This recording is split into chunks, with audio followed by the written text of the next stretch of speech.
नमस्कार. आज श्रावण कृष्ण नवमी. आज आपण श्री नामदेवांचा एक अभंग पाहणार आहोत. परब्रह्म निष्काम तो हा गौलिया घरी, वाक्या वाळे अंधु कृष्ण नवनीत चोरी.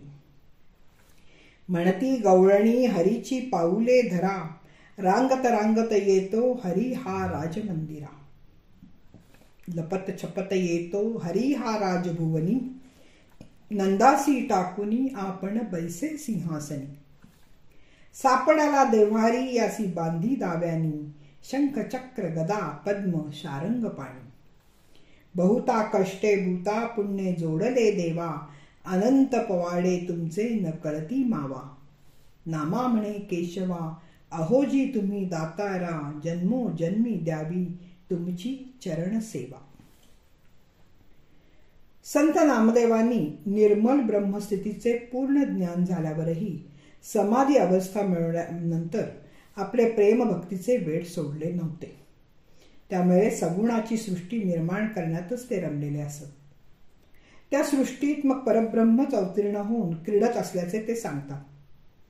या अभंगात निष्काम परब्रह्म निर्गुण निराकार न राहता सगुण साकार होऊन गोपींच्या दृष्टीला पडतो, तेव्हा त्याच्या पायात वाक्या तोडे वाळे बिंदल्या तर होत्याच, पण ते विलक्षण सुंदर रूपाचे बाळ हळूच आपल्या शेजारच्या गवळ्याच्या घरात शिरून गुपचूप लोणी खात होतं.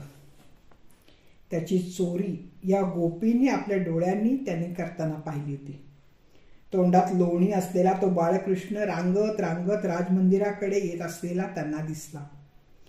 ते विलक्षण मोहित करणारे रूप पाहिल्यावर गोपी एकमेकांना म्हणू लागल्या की खरंच शरण जाऊन त्यांची पावले धरा. त्यावेळेला तो हरी एका जागी थोडाच बसतो. तो आपले काम झाल्यावर लपत छपत हळूच कोणाला न कळत राजभुवनात येतो. तेथे वडील नंद सिंहासनावर बसलेले असतात. तो तेथे येतो आणि हट्टाने पिताजींना उठवून स्वतःच त्या सिंहासनावर बसतो. देवारात असल्यासारख्या तो राजमंदिरी गोपींना भासला. त्यांचा भाव कमालीचा श्रद्धेचा असल्याने त्यांना तो शंख चक्र गदा आणि पद्म धारण करणारा शारंग पाणीच वाटला. आता प्रेमातिकामुळे गोपींना त्याला दाव्याने बांधून ठेवावे वाटले, म्हणून त्या म्हणू लागल्या, चांगला सापडलाय, याला धरा आणि दाव्याने बांधा. त्यांच्या भक्तिभाव जागा झाल्याने बाळकृष्णालाच भगवंत मानल्याने जवळ असलेल्या कृष्णाला मोठ्या पुण्याईने प्राप्त झाल्याचा भाव त्यांच्या ठिकाणी होऊन त्या त्याला उद्देशीन म्हणू लागल्या की खरोखरच तुझी लीला आघाद आहे रे. मोठ्या कष्टाने श्रमाने मिळवलेल्या त्या कृष्णाला त्या गोपी म्हणतात की तुझी माया न कळणारी आहे. आमचे मागणे एकच आहे की हे केशवा, तुझी उदार वृत्ती जर शत्रूलाही दान देणारी आहे, तर मग आम्ही तुझी भक्तीने करुणा भाकत आहोत, तर मग तू आम्हाला तुझी चरण सेवा जन्मोजन्मी घडू दे. गोपींच्या मुखाने संत नामदेव भगवंताला जन्मोजन्मी त्याची चरण सेवा घडावी अशी प्रार्थना करीत आहेत. इथे बालक कृष्णाला पाहून मोहित झालेल्या आणि वात्सल्याने त्याच्याकडे ओढल्या गेलेल्या गोपींचे व श्रीकृष्णावरील त्यांच्या स्नेहपूर्ण आचरणाचे मोठे मनोवेधक वर्णन श्री नामदेवांनी केलेले दिसते.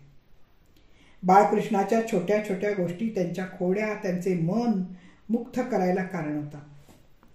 यात नामदेवांच्या सूक्ष्म निरीक्षण शक्तीचे दर्शन घडते. त्यांनी श्रीकृष्णाला प्रथमपासूनच परब्रह्म म्हणून जाणले असल्याने त्यामध्ये वात्सल्याबरोबरच अद्भुत अशा भक्तीचाही आविष्कार आपल्याला जाणवतो. नामदेवांनी गोपींच्या मानसिक वृत्तींचेही वर्णन कृष्णाचे लढीवाळ चाळे सांगून केले आहे. ते वात्सल्याला कारणभूत ठरणारे आहे. हा वात्सल्य भक्तीचाच प्रकार आहे. श्री रामदास म्हणतात, प्रतिती वीण कोठेची नाही समाधान. धन्यवाद. मी वाचक सौभाग्यवती पल्लवी कुलकर्णी. नमस्कार.